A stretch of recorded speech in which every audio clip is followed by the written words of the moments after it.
जय श्री कृष्ण मित्रों, last time in surface chemistry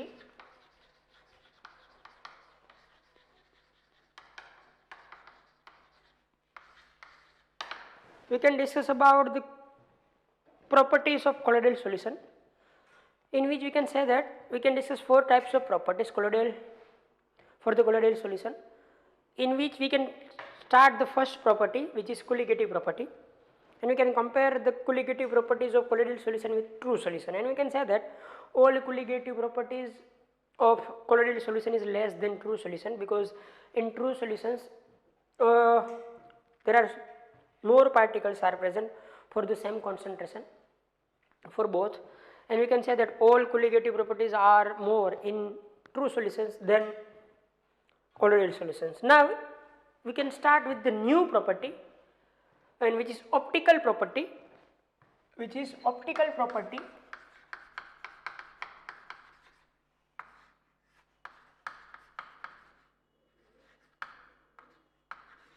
Optical property means nothing but, or optical properties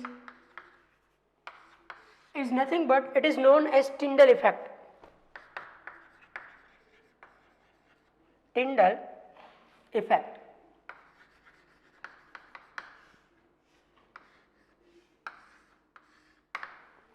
Optical property is nothing but a Tyndall effect. Now we can discuss this in a deep aspect or deep study. Suppose if we can have a true solution. Suppose you can have a true solution.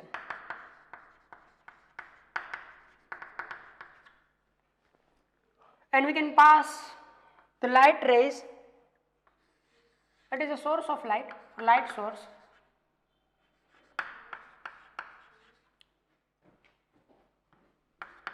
we can pass the rays of light from that true solution, then it passed like that, and we cannot observe any change. Here we can, if we can put the microscope or ultra microscope from the upside of the true solution, means suppose કે આપણે એક true solution છે, એ true સોલ્યુશનની અંદરથી આપણે light રેને pass કરીએ, બરાબર, તો લાઇટ રે હશે એ એમને પાસ થઈ જશે. અહીંયા તમે જે ઉપર માઇક્રોસ્કોપ રાખ્યું, અહીંયા તમને કંઈ પણ વસ્તુ જોવા મળશે નહીં, મતલબ કે અહીંયા ડાર્ક જ રહેશે. નો light waves are seen in this ultra microscope. Clear? So first of all, if we can have a true solution, we can pass out the light rays from this, and we can put a microscope or ultra microscope at the right angle of this solution. मतलब કે 90 degree આપણે માઇક્રોસ્કોપને ગોઠવીએ, set કરીએ, તો અહીંયા તમને ડાર્કનું dark જ જોવા મળશે, અહીંયા કોઈ લાઇટ રેઝ તમને જોવા મળશે નહીં, સીન થશે નહીં. Clear? Now suppose if we can have a colloidal solution.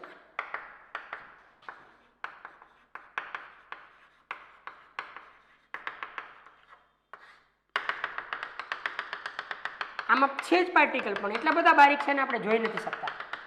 Now suppose we can have a colloidal solution and light source. They can pass out the light rays from that. If we can pass out the light rays from that, then it can pass through also, and it is scattered also. ઘણા બધા એવા rays છે કે જે અહીંયા અથડાય, આ ડાયરેક્શનની અંદર, આ ડાયરેક્શનની અંદર, આ ડાયરેક્શનની અંદર, બધી ડાયરેક્શનની અંદર સ્કેટર્ડ થશે. સ્કેટર્ડ મીન્સ ફેલાઈ જશે. અને હવે શું થશે, તો કે જો તમે ઉપરથી અહીંયા માઇક્રોસ્કોપ કે જે રાઇટ એંગલે ગોઠવેલું છે 90 ડિગ્રીએ, અહીંયા તમે આઈ રાખી તમારી, બરાબર, અને અહીંયાથી જોશો, if can see from this, then light rays are obtained in this microscope. There is no dark part here. Means that if we can have a true solution, and if we can have a colloidal solution, then these both solutions are behave differently toward the light. અહીંયા શું થશે, તો કે લાઇટનું scattering નહીં થાય, because અહીંયા particles એટલા બધા સ્મોલ છે કે લાઇટના રેનો પાથ ચેન્જ નહીં કરી શકે, મતલબ એને સ્કેટર નહીં કરી શકે.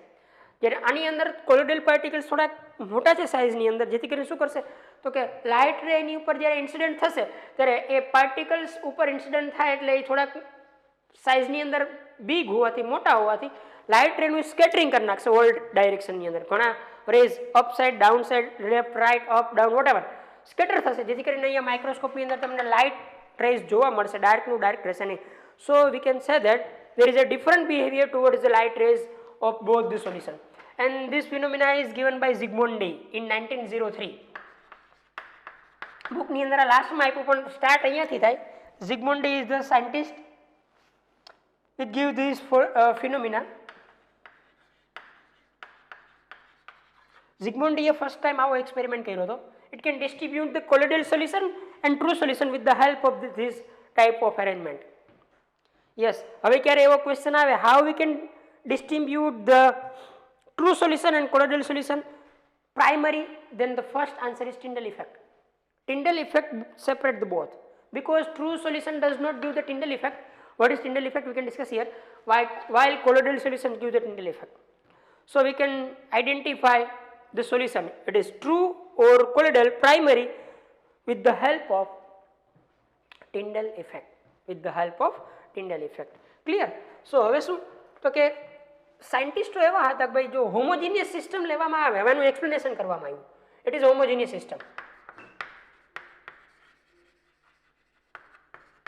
If you can take a homogeneous system and we can pass the light from this, then the light does not scatter. And this type of explanation is first given by the scientist Faraday. આવું explanation જે first આપનાર scientist હતો એ કોણ હતો? Faraday. Clear? And then this explanation is given by later on very deeply by Tyndall, the scientist Tyndall. And from this effect is known as Tyndall effect. હા, એને એવું કીધું કે ભાઈ તમે રાઇટ એંગલે જો આવી રીતના માઇક્રોસ્કોપ રાખશો ને, હોમોજીનિયસ સિસ્ટમ લઈ આવશો, મતલબ કે ટ્રુ સોલ્યુશન, તો તમને અહીંયા ડાર્ક જ જોવા મળશે, અહીંયા કોઈ લાઇટ રેસ આવેલા હશે નહીં, કારણ કે લાઇટ રે ડાયરેક્ટ પાસ થઈ ગયા, એનું કોઈ સ્કેટરિંગ ન થયું. સ્કેટરિંગ તો જ થાય જો પાર્ટિકલ્સ થોડાક સાઇઝમાં બિગ હોય. But if you can think about the colloidal solution and we can pass the light from this, then light rays are scattered and we can obtain the wave particles here or light particles here, and we can have a bright white part here, not a dark, here dark. And this explanation is firstly given by Faraday, and later on this effect is explained by the Tyndall, and therefore this effect is known as Tyndall effect. Tyndall effect means nothing but if we can pass the light from colloidal solution, then colloidal solution scattered the light, and scatter થવાના કારણે શું થશે? Then the path of these light rays are bright. ચમકતો દેખાશે આટલો path, અને એને ટિન્ડલ કોન કહેવામાં આવે. It is known as Tyndall કોન. આ જે પાથ છે કે જેટલો પાથ કોલોઇડલ સોલ્યુશનની અંદર આવે, જ્યાંથી લાઇટ પાસ કરો એ ચમકતો દેખાશે, ચળકતો દેખાશે, બ્રાઇટ દેખાશે, અને ટિન્ડલ કોન કહેવાય. It is known as Tyndall cone. It is known as Tyndall cone. Tyndall effect is due to the fact the particles scattered the light in all directions in the space, and the scattering of light eliminates the path of beam in the colloidal dispersion. मतलब कि scattering ना कारण अच्छा. कोई अपन ने पूछे कि why Tyndall effect is occur, then we can say that Tyndall effect occurs only and only due to the scattering of light by the colloidal particles. અને સ્કેટરિંગ થવાના કારણે આટલો પાથ થશે, ઇલિમિનેટ થશે, બ્રાઇટ દેખાશે, which is known as Tyndall cone. જે path કોના તરીકે ઓળખાશે? ટિન્ડલ કોન. આવું આપણે આપણા ડેલી લાઈફની અંદર પણ જોતા જોઈએ મિત્રો. સપોઝ હું અત્યારે ટિન્ડલ ઇફેક્ટના એક્ઝામ્પલ આપું કે જૂના મકાન હોય આવી રીતના, એમાં ઉપર ક્યાંય નળિયું કે બ્રેક થઈ ગયેલું હોય, તૂટેલું હોય, તો અહીંયાથી લાઇટ રે, જે સનના લાઇટ રેજ આવશે આવી રીતના આવશે. અહીંયા આવશે એટલે તમને આટલા પાથની અંદર આમ બારીક ડસ્ટ પાર્ટિકલ ચમકતા દેખાશે. It is nothing but Tyndall effect, and this path is known as Tyndall cone. આપણે ઘણી બધી વખત આવું જોતા હોઈએ કે આમ લાઇટના રેઝ આવતા હોય તો એ લાઇટના રેઝ જ્યાંથી નીકળતા હોય એટલામાં આપણને ડસ્ટ પાર્ટિકલ દેખાય due to the scattering of light, અને એટલો પાથ હોય તમને આવી રીતના ચળકતો દેખાય, which is Tyndall cone. Same વસ્તુ આપણને થિયેટરની અંદર પણ જોવા મળે. આપણે મૂવી જોવા ગયા હોય થિયેટરની અંદર, તો અહીંયાથી ફોકસ થતું હોય પ્રોજેક્ટરમાંથી સ્ક્રીન ઉપર, તો એની અંદર જે ડસ્ટ પાર્ટિકલ હોય આપણને આવી રીતના ટૂંકમાં સ્કેટર્ડ થયેલા, મતલબ કે બ્રાઇટ થયેલા જોવા મળે, which is only and only due to the Tyndall effect, which is only and only due to the Tyndall effect. આના સિવાય હું જે તમને જો Tyndall effect નું એક્ઝામ્પલ આપું તો રાત્રિ દરમિયાન in the nights if we can traveling through the vehicles, then the light of vehicles, આપણે ધારો કે કોઈ વ્હીકલની અંદર ટ્રાવેલ કરતા હોઈએ, બરાબર, વોટ એવર વ્હીકલ હોય, ધારો કે આ એક વ્હીકલ છે, મોટર કે આ કે તે કે જે હોય, તો એની જે લાઇટ હશે અહીંયા હેડલાઇટ, એ હેડલાઇટમાંથી જે લાઇટ નીકળે એ આવી રીતના આપણને લીસોટાના ફોર્મમાં દેખાય. It is like that and it can occur the Tyndall effect, કારણ કે એટમોસ્ફિયરની અંદર જે ડસ્ટ પાર્ટિકલ છે એ લાઇટના રેનું સ્કેટરિંગ કરશે અને આવી રીતના આટલો જે પાથ હશે બ્રાઇટ દેખાશે, which is the Tyndall cone. So it is the daily life examples of Tyndall effect and it is a Tyndall cone. આમાં અહીંયા આપણે Tyndall cone કહેશું. It is also Tyndall cone, it is also Tyndall cone, and the effect is known as Tyndall effect because this effect is first explained by Faraday and later on it is discussed by Tyndall, therefore it is known as Tyndall effect from the base of scientist name. સાયન્ટિસ્ટના નામ ઉપરથી એને Tyndall effect તરીકે non કરવામાં આવે. I think મિત્રો you can understand it. Clear? If you can separate the colloidal solution and true solution, मतलब કોઈ solution identification કરવું કે ટ્રુ સોલ્યુશન છે કે કોલોઇડલ સોલ્યુશન, તો આપણે એના માટે કોનો યુઝ કરશું તો કે Tyndall ઇફેક્ટનો. લાઇટ રે પસાર કરો, પાસ કરો, જો એની વચ્ચે કે બ્રાઇટ પાથ દેખાય અથવા તો અલ્ટ્રા માઇક્રોસ્કોપની અંદર ઉપર તમને બ્રાઇટ ભાગ દેખાય તો ટ્રુ સોલ્યુશન, ન દેખાય ને સિમ્પલ રહીએ તો સોરી તો કોલોઇડલ સોલ્યુશન, ને સિમ્પલ રહીએ અને અહીંયા ડાર્ક રહીએ તો true solution. So it is a primary test to detect the solution is a homogeneous means true or heterogeneous means colloidal. Clear?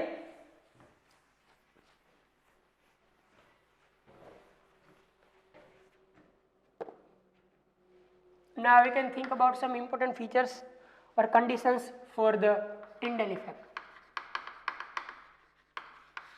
Means that if we can observe the Tyndall effect in all colloidal solutions or all conditions, શું આપણે બધા જ કોલોઇડલ solution માટે અથવા તો બધી જ કન્ડિશનની અંદર Tyndall effect શો કરી શકીએ?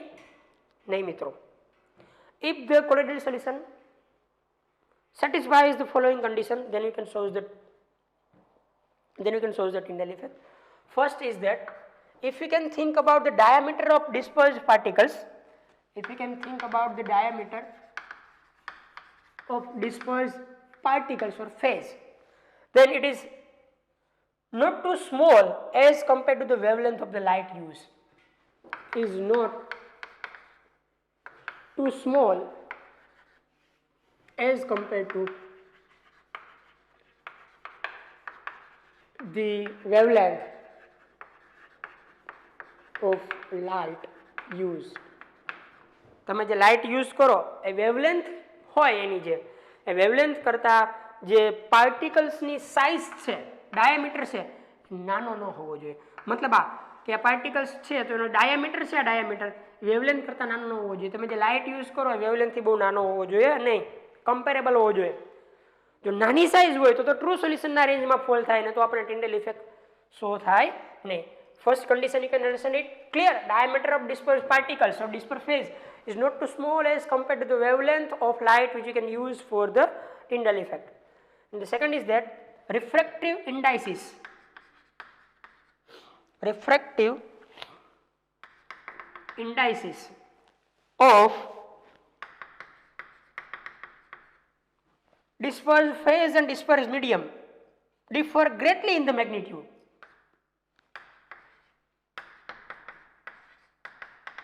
Differ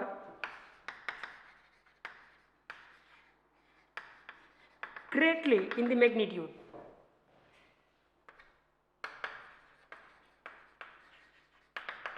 Means that the refractive indices જે છે dispersed phase માટે અને dispersed medium માટે એ different હોવી જોઈએ. The same refractive indices containing dispersed phase and dispersed medium હોય તો પણ તમને Tyndall effect શો થાય નહીં, જોવા મળે નહીં. So it is the two conditions to show the Tyndall effect. First is diameter of dispersed particle is not too small as compared to the wavelength of light used, and refractive indices of dispersed phase and dispersed medium differ greatly in the magnitude. Means કે બેની different હોવી જોઈએ, same હોવી જોઈએ નહીં. Now we can think some conclusions from that. First of all, you can say that we can obtain some information regarding to the colloidal solution is that size and shape of colloidal particles are not obtained from the Tyndall effect. Size and shape of colloidal particles are not known with the help of Tyndall effect. मतलब आओ कि તમે કોલોઇડલ સોલ્યુશનની અંદરથી light રે pass કરી ટિન્ડલ effect show કરી અને એની અંદર જે પાર્ટિકલ્સ છે એની સાઇઝ કે એની શેપની ઇન્ફોર્મેશન ગેઇન કરી શકો નહીં. You can not know about the size and shape of the particles. Yes, colloidal solution છે એવું નક્કી કરી શકો ટિન્ડલ ઇફેક્ટ શો થાય તો, બટ એની અંદર આ પાર્ટિકલ્સની સાઇઝ કેટલી છે, કયા શેપના છે, you can not obtain the information regarding to this. Now we can think about the color of the colloidal solution. If you can think about the color of the colloidal solution, then it is like that. We can say that the color of colloidal solution depends on the wavelength of light scattered. Color of the colloidal particle or solution depends on wavelength of light scattered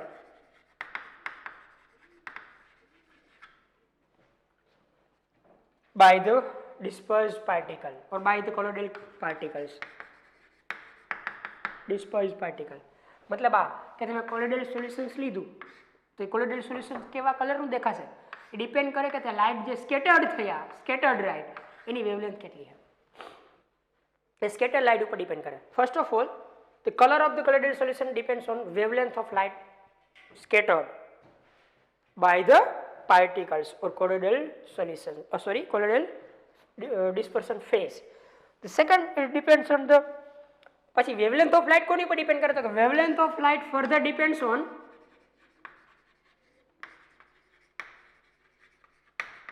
આ wavelength જે scattered થાય એ કની ઉપર depend કરશે depends on the size and nature of the particle.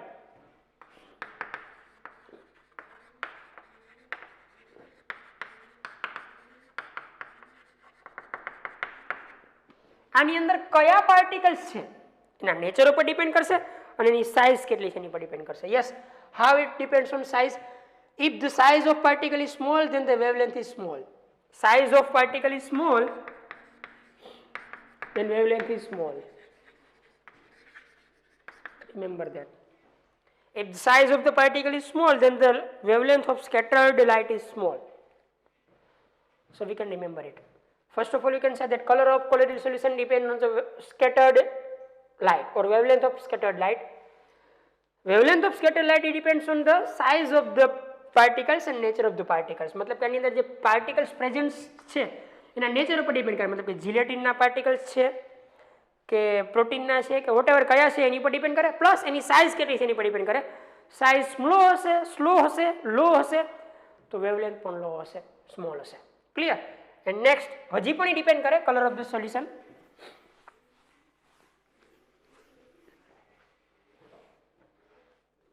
Color of the solution also changes with the manner in which the observer review the light. मतलब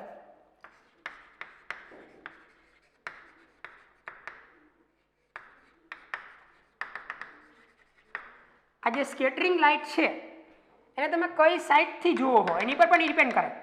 observer છે એ કઈ સાઇડથી જુએ. Suppose કે અહીંયાથી હું ઇન્સિડન્ટ કરું રે, બરાબર, તો અમુક રે રિફ્રેક્ટ થાય, અમુક પાસ થાય, ટ્રાન્સમિટ થાય, થોડાક ટ્રાન્સમિટ થઈ જાય, થોડાક સ્કેટર્ડ થાય, આ બધું થાય. અમુકનું રિફ્રેક્શન થાય, અમુક પાછા આવી જાય, આ બધું થાય. ક્લિયર? તો એ ડિપેન્ડ કરશે કે તમે કઈ સાઇઝથી કયા વ્યૂથી જોવો હો. ફોર એક્ઝામ્પલ આપણને એક આપ્યું છે કે ભાઈ mixture of milk and water. Milk અને વોટરનું મિક્સચર એ કોલોઇડલ સોલ્યુશન છે. સપોઝ કે મિલ્ક અને વોટરનું મિક્સચર આપણાની અંદર ભરેલું છે. હવે તમે એને વ્યૂ કરો હો, તમે જોવો હો, when appears blue when viewed by the reflected light. તમે એને રિફ્લેક્ટેડ લાઇટથી જોશો, રિફ્લેક્ટ થાય.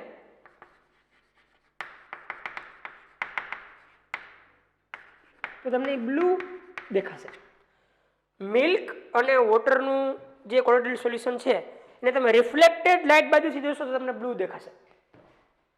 It looks like a blue if you can view from the reflected light, but if you can view from the transmitted light then it is red. તમે transmitted light તરફથી જોશો તો તમને red દેખાશે. So it depends on the view of the observer also, કે observer એને કઈ સાઈડથી વ્યૂ કરે છે એની ઉપર પણ ડિપેન્ડ કરે. જેમ કે મિલ્ક વોટરનું કોલોઇડલ સોલ્યુશન હોય અને તમે રિફ્લેક્ટેડ લાઇટથી જુઓ તો બ્લુ દેખાય, but you can see with the transmitted light then it becomes a red or it looks like a red. Clear? So it's the another factor કે તમે એને કઈ સાઇઝથી જુઓ. પ્લસ હજી એક આપણને ગોલ્ડ માટે પણ આપ્યું છે. Finest gold sol is red in colour. જો ગોલ્ડ હોય finest gold sol it is red in colour, એનો કલર રેડ હોય. But as the size of particle increases, હવે જો સાઇઝ ઇન્ક્રીઝ થશે પાર્ટિકલની આના માટે, then it appears purple, then blue and finally golden. Purple, blue and finally golden. Size increase થતી જશે, એમાં red to purple, purple to blue, blue to gold થશે. અહીંયા સાઇઝ ડિક્રીઝ થાય તો વેવલેન્થ ડિક્રીઝ થાય, એ ફોલો થશે નહીં. અહીં એક્સેપ્શન છે. સાઇઝ ઇન્ક્રીઝ થશે તો રેડમાંથી પર્પલ, પર્પલમાંથી બ્લુ, બ્લુમાંથી ગોલ્ડન તરફ ઇન્ક્રીઝ થતો છે.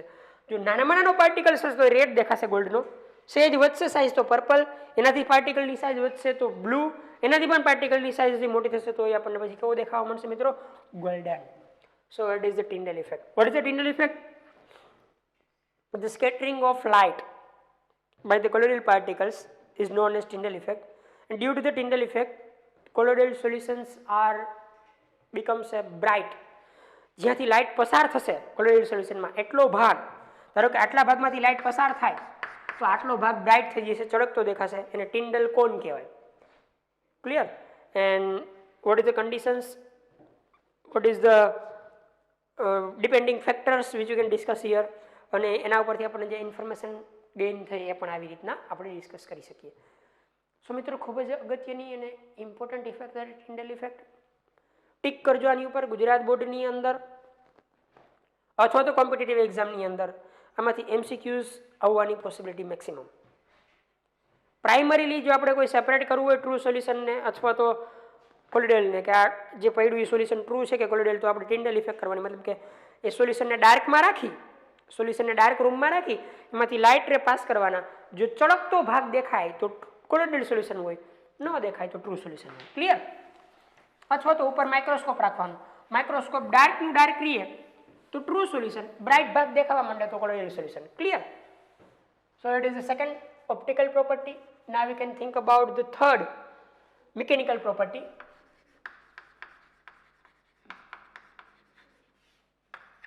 And mechanical property is nothing but Brownian moment or Brownian motion. Brownian moment or Brownian motion. It is a mechanical property. Suppose एक साइंटिस्ट था which is a British botanist. Botanist means biological man, and the name is Robert Brown.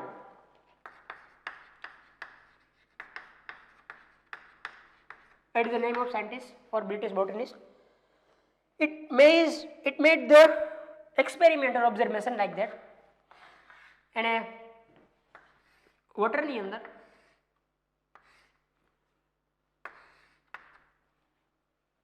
જે plants હોય એની અંદર જે flowering થતું હોય એની ઉપરની ભાગમાં રહેલી જે ડસ્ટ જેવા પાર્ટિકલ્સ હોય, જેને ગુજરાતીમાં પરાગરજ કહી શકાય, ડસ્ટ જેવા જે પાર્ટિકલ્સ હતા એણે આની અંદર એડ કરી અને એને ખતરનાક અલ્ટ્રા માઇક્રોસ્કોપથી જોયું.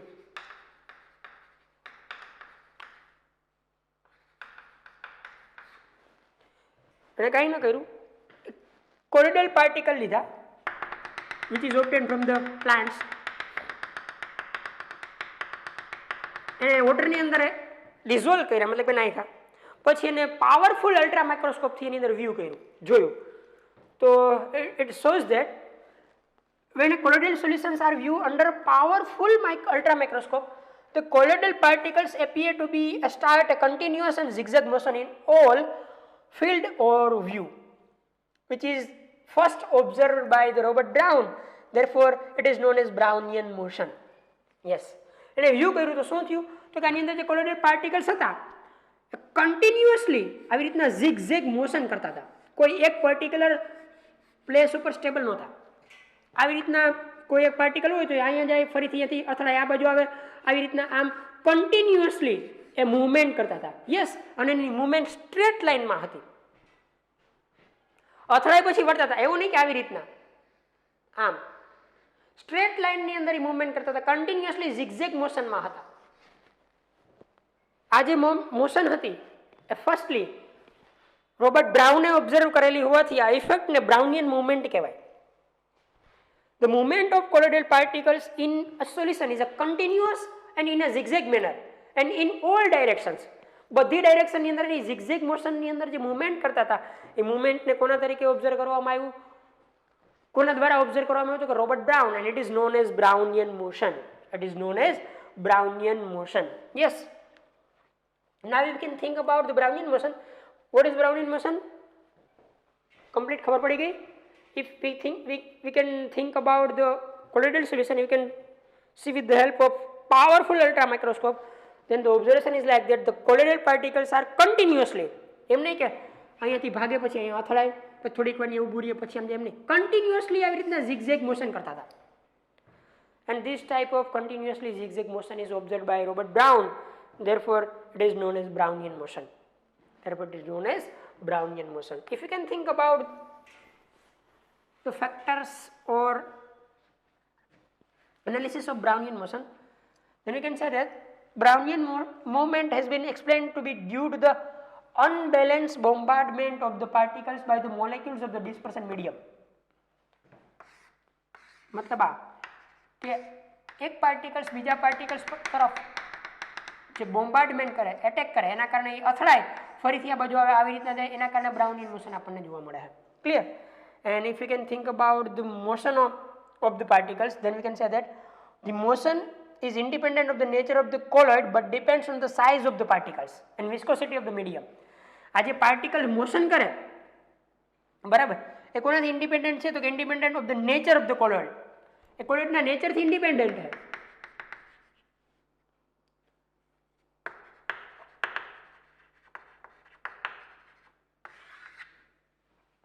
કોલોઇડ્સ કયું છે એનાથી ડિપેન્ડન્ટ નથી, કોલોઇડ કોઈ પણ હોય, but it depends on size of particle and viscosity of medium. It depends on size of particle and viscosity of medium. Yes, size of particle high હશે તો movement low હશે. Viscosity of medium less હશે and movement high હશે. Clear? એ nature ઉપર depend નહીં કરે કે જિલેટિનના કોલોઇડલ solution છે કે કોના એની પર ડિપેન્ડ કરતા. It depends on size of particle and viscosity of medium. તમે જે મીડિયમ લીધું એની વિસ્કોસિટી ઉપર અને કોલોઇડલ પાર્ટિકલ્સની સાઇઝ ઉપર ડિપેન્ડ કરે. સાઇઝ વધારે હશે એ મૂવમેન્ટ ઓછી હશે, બિકોઝ કે લાર્જ પાર્ટિકલ એટલી બધી ઝડપથી મૂવમેન્ટ ન કરી શકે, સ્લો મૂવમેન્ટ કરે. અને વિસ્કોસિટી જે મીડિયમની હાઈ હશે એમ એને ફ્રિક્શન લાગવું પડે જેથી કરીને મૂવમેન્ટ ઝડપથી ન કરી શકે. તો ઝડપથી મૂવમેન્ટ કરવા માટે શું જોઈએ? તો કે સાઇઝ નાની જોઈએ અને વિસ્કોસિટી પણ લેસ હોવી જોઈએ. રેડી? વિસ્કોસિટી પછી કોની? મીડિયમની. તો મૂવમેન્ટ હાઈ હશે, મૂવમેન્ટ હાઈ હશે. It is clear. Highly movement કોણ કરશે? તો કે જેની સાઇઝ નાની હોય અને વિસ્કોસિટી મીડિયમની લેસ હોય એવા કોલોઇડલ સોલ્યુશનની અંદર મૂવમેન્ટ પાર્ટિકલ્સ જે મૂવમેન્ટ કરે બહુ વધારે હશે. ક્લિયર? અને આપણે એવું પણ કહી શકશું કે આ બ્રાઉનિયન મૂવમેન્ટના કારણે કોલોઇડલ પાર્ટિકલ્સ નીચે સેટ નથી થઈ શકતા. સપોઝ કે આ પાર્ટિકલ્સ એકબીજા સાથે કન્ટિન્યુઅસલી અથડાઈને ઝિગઝેગ મોશન ન કરતા હોત તો શું થાત? તો કે જો પાર્ટિકલ આવી રીતના સ્ટેબલ રહેતા હોત, આ પાર્ટિકલ અહીંયાનું આમને આમ, તો અમુક સમય પછી ડ્યુ ટુ ધ ગ્રેવિટી બધા નીચે બેસી જાત ને નીચે સેટલ થઈ જાત, કોલોઇડલ સોલ્યુશનની સ્ટેબિલિટી રહેત નહીં. તો કોલોઇડલ સોલ્યુશન જે સ્ટેબલ છે એના પાછળ પણ એક ફેક્ટર જવાબદાર છે, બ્રાઉનિયન મોશન ઓર બ્રાઉનિયન મોમેન્ટ. કારણ કે બ્રાઉનિયન મોમેન્ટ ન હોત તો શું થાત? તો કે કોલોઇડલ સોલ્યુશન આમને આમ રહેત, અથડાત નહીં, આમને આમ રહેત તો ગ્રેવિટીના કારણે ક્યારેક ને ક્યારેક તો એ નીચે બેસવાના જ હતા. નીચે બેસી જાય તો ફેઝ અને મીડિયમ બે અલગ. Therefore, the bombardment of the particles gives the stability to colloidal solution. આ કોલોઇડલ સોલ્યુશનને સ્ટેબિલિટી કોણ આપે છે? તો કે બોમ્બાર્ડમેન્ટ જે થાય છે પાર્ટિકલ્સનું એ જ કોલોઇડલ પાર્ટિકલને સ્ટેબિલિટી આપે છે. મતલબ કે જે અથડાય છે કન્ટિન્યુઅસલી ઝિગઝેગ મોશન કરે એના કારણે તો કોલોઇડલ સોલ્યુશનનું અસ્તિત્વ છે, ઇટ ઇઝ એક્ઝિસ્ટ. જો આવી રીતના ઝિગઝેગ મોશન ન હોત, બ્રાઉનિયન મોમેન્ટ ન હોત તો કોલોઇડલ સોલ્યુશનનું એક્ઝિસ્ટન્સ ન હોત. તો શું થાત? તો કે after the sometimes colloidal particles are settled to the bottom of the vessel due to the gravity and colloidal solution does not exist. તો colloidal solution નું existence રહેત નહીં. ક્લિયર? તો એક આ વાત યાદ રાખજો. Next we can think about the next property which is charge on colloidal particle.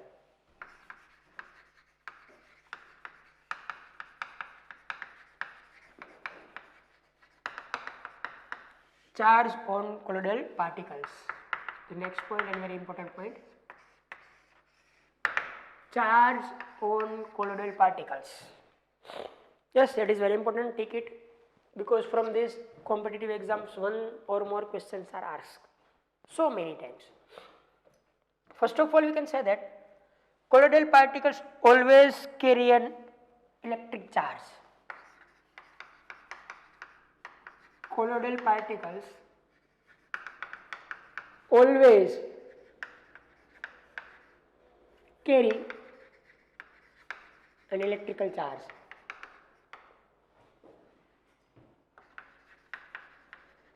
Means that all colloidal particles have a charge. Yes, either it is positive, either it is negative. There is no manner. And we can say that the nature of this charge is same on all particles in a given colloidal solution and may be either positive or negative. Yes, a charge may be positive or negative, no matter. But in a particular colloidal solution, all particles have same charge.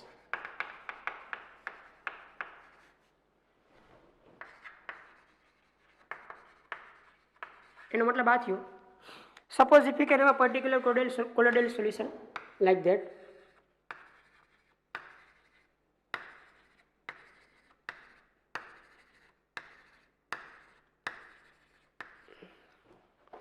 then if one particle contain a positive charge on it, then all contain a positive charge on it. તો બધા ઉપર positive charge જ હશે, all have a positive charge. પછી એવું નહીં કે બે ચાર ઉપર પોઝિટિવ ને બે ચાર ઉપર નેગેટિવ.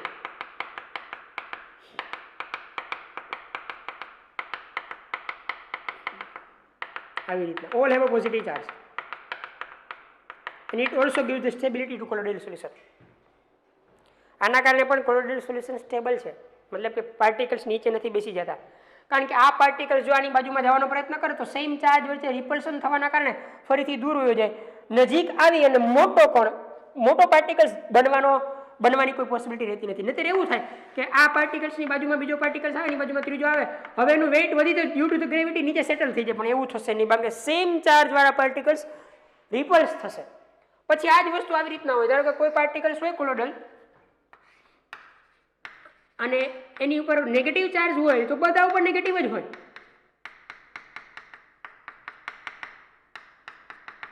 એક ઉપર નેગેટિવ ચાર્જ હોય તો બધા ઉપર નેગેટિવ જ હોય, જેથી કરીને એ ફરીથી એકબીજાની નજીક આવી અને મોટો પાર્ટિકલ્સ બનાવી શકશે નહીં. જો મોટો પાર્ટિકલ્સ બનાવે તો સેટલ થઈ જાય, પણ આવું પોસિબલ નથી કારણ કે દરેકની ઉપર ચાર્જ છે, દરેક કોલોઇડલ પાર્ટિકલ્સ ઉપર ચાર્જ છે અને એક જ સોલ્યુશનની અંદર જે કોલોઇડ પાર્ટિકલ એક કોલોઇડલ પાર્ટિકલ ચાર્જ કન્ટેન કરતો હોય એ જ ચાર્જ બધા પાર્ટિકલ ઉપર હોય. ક્લિયર? ક્લિયર? પોઝિટિવ હોય તો બધા ઉપર પોઝિટિવ, નેગેટિવ હોય તો બધા ઉપર negative. Yes, and the next point is very important which is not given in a textbook is colloidal solution is electrically neutral.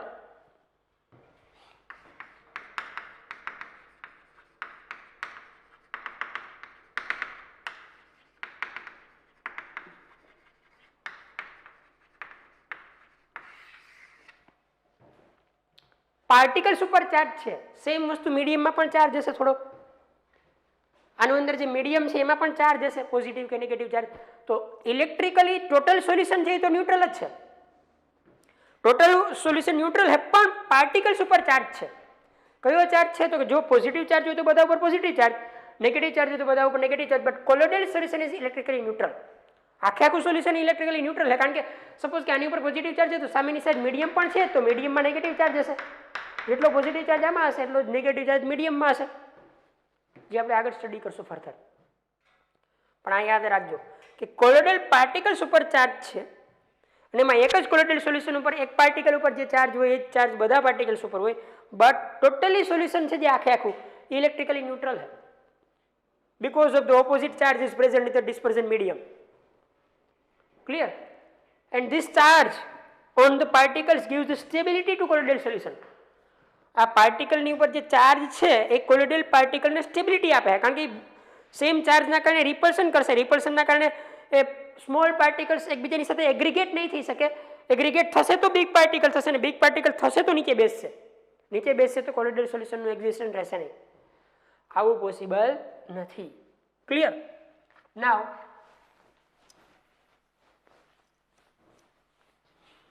we can remember some charges on the particular colloids. It is like that. Positively charged ions or salts are like that. Positively charged salt, negatively charged salts. Yes, this table is very important from the point of view of competitive exam. આપણી ટેક્સ્ટબુકની અંદર જે table આપ્યું હોય કે જેની અંદર positive charge અને negative ચાર્જને સેપરેટ કરીને બતાવ્યા કે ભાઈ આ કોલોઇડલ પાર્ટિકલ્સ ઉપર પોઝિટિવ ચાર્જ હોય, આ કોલોઇડલ પાર્ટિકલ્સ ઉપર નેગેટિવ ચાર્જ હોય. રિમેમ્બર કરજો, ટેબલ ઉપર ટિક મારજો કારણ કે આમાંથી કોમ્પિટિટિવ એક્ઝામમાં ક્વેશ્ચનો આવવાની maximum possibility. First positively charge particles વિશે આપણે વાત કરીએ તો hydrated metallic oxides, hydrated metallic oxides. All hydrated metallic oxide contain a positive charge on it, like Al2O3 into XH2O. Hydrated means containing a water. CrO3 into XH2O and Fe2O3 into XH2O. ATC. કોઈ metallic oxide હોય કે જે hydrated હોય તો એ always positive charge carry કરે પોતાના particles ઉપર. Next one is very important which is basic dye stuff. Basic dye stuff. Stuffs means nothing but particular colouring agents. Basic dye stuff કે જે કલર જે નેચરની અંદર બેઝિક છે, એસિડિકની બેઝિક, એવા basic dye stuff. Dye means colouring agents like methylene blue. Methylene blue salt is positively charged, which is a basic dye stuff. Next one is hemoglobin. Hemoglobin, which is present in blood. Yes, blood contain a negative charge, but hemoglobin contain a positive charge. Remember that. Hemoglobin contain a positive charge which is present in blood. Blood contain totally negative charge કારણ કે blood ની અંદર તો બે particles હશે, positively charge અને negatively charge, જેમાં એનો ટોટલ ચાર્જ નેગેટિવ હશે. બ્લડ નો ટોટલ ચાર્જ નેગેટિવ હશે, હિમોગ્લોબિન પોઝિટિવલી ચાર્જ હશે કારણ કે બ્લડમાં તો ઘણા બધા પાર્ટિકલ્સ છે. Remember always. And oxides like TiO2.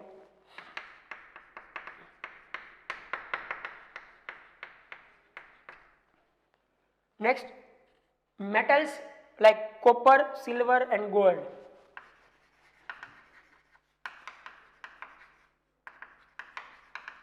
Which can carry a negative charge on it. Metallic sulfides like As2S3, Sb2S3,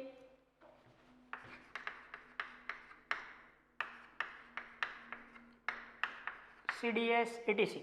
Metallic sulfides.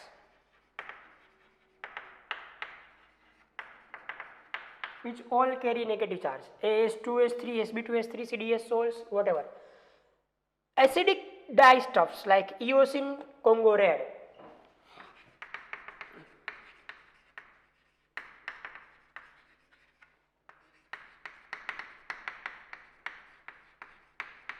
આ પણ એક કલરિંગ એજન્ટ જ છે, which can carry a negative charge, eosin and Congo red. Next one is solutions of starch, gum, gelatin, clay.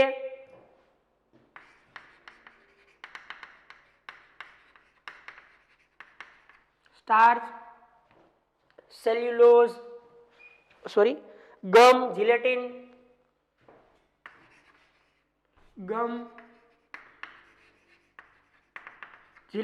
clay એટલે કે માટી, charcoal, which all carries a negative charge on it. Salts of or solutions of or colloidal solutions of starch, gelatin, gum, clay, charcoal, etc. It can contain a negative charge on it. We can remember this table very accurately because so many times competitive exams have the question from this portion. Clear? Now we can start the next point.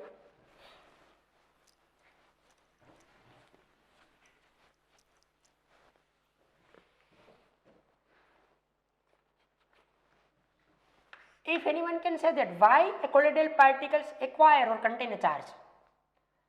Therefore, so many reasons are there. The charge on the solid particles is due to one or more reason. The charge on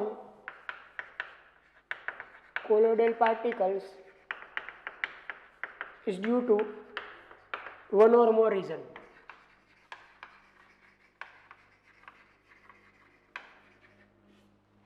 First reason is that due to electron capture by a solid particles during the electrodispersion of the metals. In short માં લખું તો due to electron capture.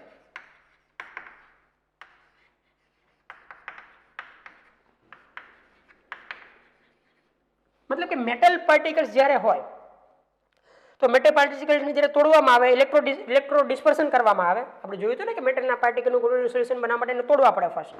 તો જ્યારે મેટલના પાર્ટિકલનું electro ડિસ્પર્શન કરવામાં આવે ત્યારે એ મેટલના સરફેસ ઉપર ઇલેક્ટ્રોન કેપ્ચર કરી લે. જોયું હતું આપણે કે all metals are negatively charge. એ પોતાના સરફેસ ઉપર ઇલેક્ટ્રોનને કેપ્ચર કરી લે જેથી કરીને ચાર્જ કન્ટેન કરે. First is that. Next is due to preferential adsorption of ions from the solution.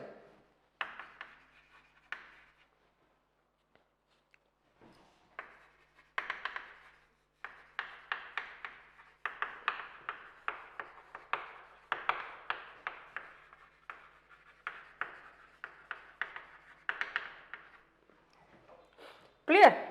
Or due to the formulation of electrical double layer, or due to the formation of or formulation of electrical double layer.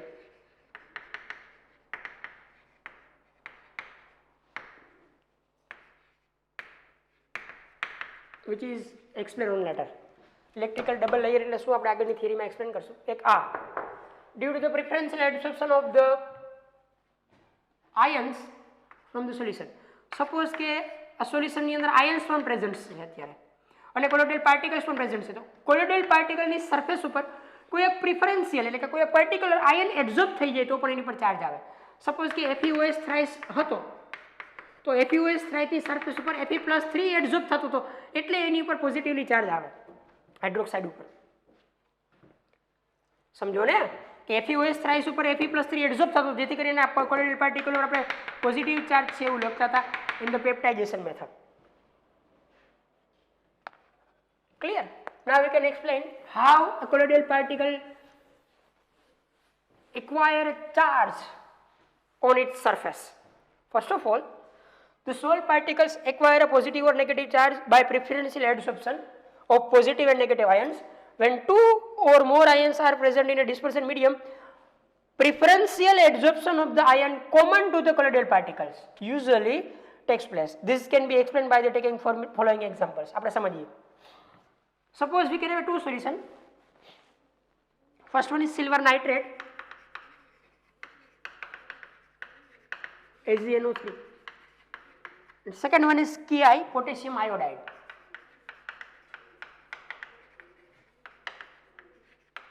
Ki. If we can mix AgNO3 solution and Ki solution,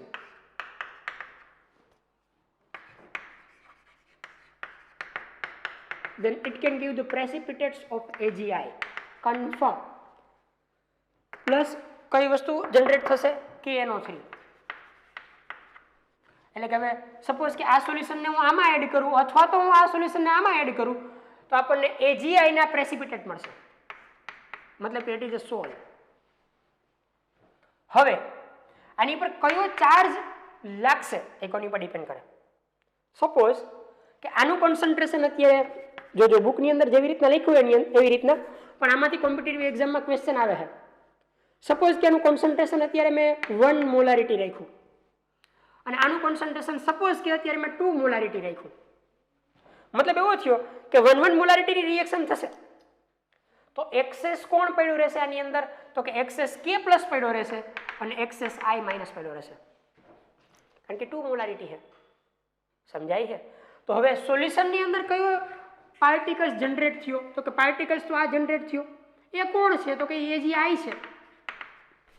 હવે જે particles વધ્યા, ions વધ્યા, કયા બે ions વધ્યા? એક તો K plus વધ્યો અને એક I માઇનસ વધ્યો. તો આ બે આયન્સમાંથી કયો આયન્સ આની પર એડઝોર્બ થશે? તો કે બેમાંથી જે કોમન હોય આની અંદર આની અંદર કયો છે કોમન? તો કે I માઇનસ. અહીંયા પણ આયોડાઇડ વધ્યો, અહીંયા પણ આયોડીન છે, તો આની સરફેસ ઉપર હવે I માઇનસ સ્ટ્રીક થશે. મતલબ કે જો કોન્સન્ટ્રેશન તમે Ki નું વધારે રાખશો તો AgI ઉપર I માઇનસ લાગશે. then it becomes a negatively charged. કયો ચાર્જ એડઝોર્બ થાય? તો કે જે કોમન હોય આની અંદર જે આયન કોમન હશે પાર્ટિકલ્સની અંદર એ મીડિયમની અંદર જે વધારે પડ્યો હશે એમાંથી એની ઉપર એડઝોર્બ થશે. K પ્લસ નહીં થાય, K પ્લસ પણ વધારાનું પડ્યું છે મીડિયમમાં અને I માઇનસ પણ પડ્યું. અહીંયા K પ્લસ પણ છે, I માઇનસ પણ છે, પણ છતાં પણ I માઇનસ એની ઉપર એબ્ઝોર્બ થશે because iodine is a common in a precipitate or colloidal particle. સમજાય છે? જેની અમાઉન્ટ વધારે લીધી હોય, જેનું કોન્સન્ટ્રેશન વધારે લીધું હોય એમાંથી જે કોમન આયન મળતો હોય પાર્ટિકલ્સમાં એની સરફેસ ઉપર સ્ટિક થાય એવો ચાર્જ એ એટેન કરે. અત્યારે નેગેટિવલી ચાર્જ કોલોઇડલ સોલ્યુશન ફોર્મ થશે. સપોઝ બીજું ટેક્સ્ટ બુકમાં જે લખ્યું હોય તમે આવી રીતના યાદ રાખજો. અત્યારે નેગેટિવલી ચાર્જ થયું. સપોઝ કે આપણે AgNO3 લીધું અને Ki લીધું, ફોર્મ તો આ જ થવાનું હોય AgI and KNO3. It is a sol. આ સોલ ન હોય કારણ કે એ સોલ્યુબલ હોય.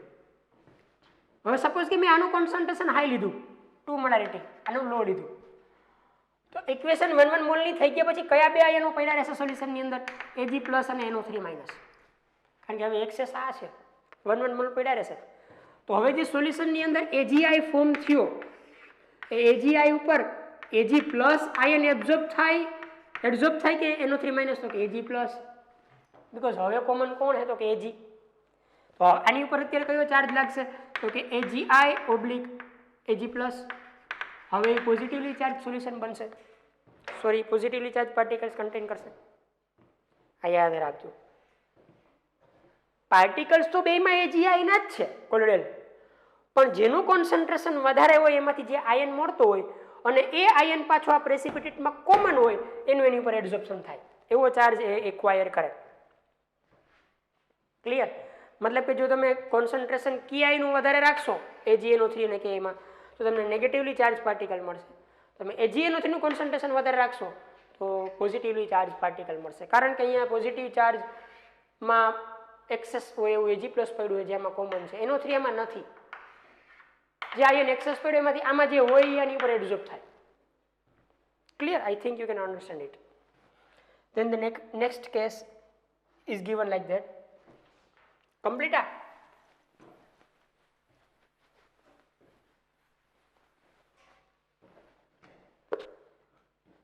If FeCl3 is added to the excess of hot water, a positively charged sol of hydrated ferric oxide is formed. मतलब suppose if you can think about ferric oxide Fe2O3 into XH2, it can contain a positive charge in presence of FeCl3 in excess of hot water. Hot water ની પ્રેઝન્ટમાં access તમે લઈ લ્યો અને FeCl3 આની અંદર add કરો તો આ પોઝિટિવ ચાર્જ કન્ટેન કરે. રિમેમ્બર કરવાનું, એમાં કોઈ કોન્સેપ્ટ નથી. સેમ વસ્તુ આપણને બીજી આપી છે. Suppose if you can think about ferric chloride is added to NaOH solution, then it can contain negatively charged. આ જ વસ્તુ આપણે લઈએ Fe2O3, but in the presence of NaOH આપણે FeCl3 એડ કરીએ તો એ નેગેટિવ ચાર્જ એક્વાયર કરશે. અહીંયા પણ આપણે FeCl3 જ એડ કર્યું હતું, but in presence of NaOH.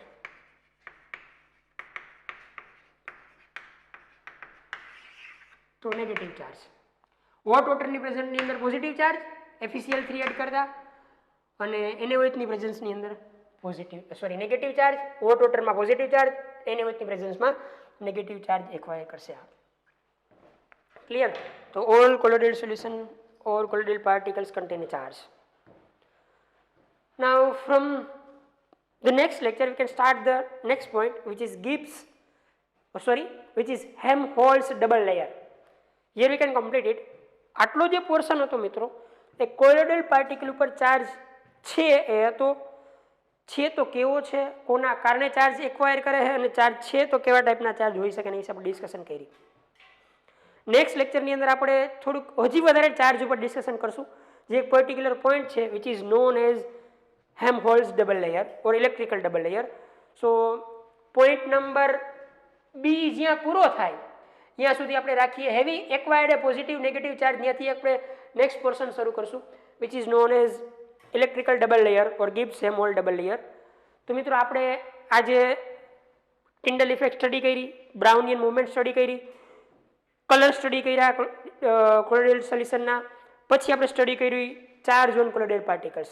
Next લેક્ચરની અંદર આપણે સ્ટડી કરશું મિત્રો Helmholtz double layer or electrical double layer which is also based on the electrical charge present on a colloidal particle.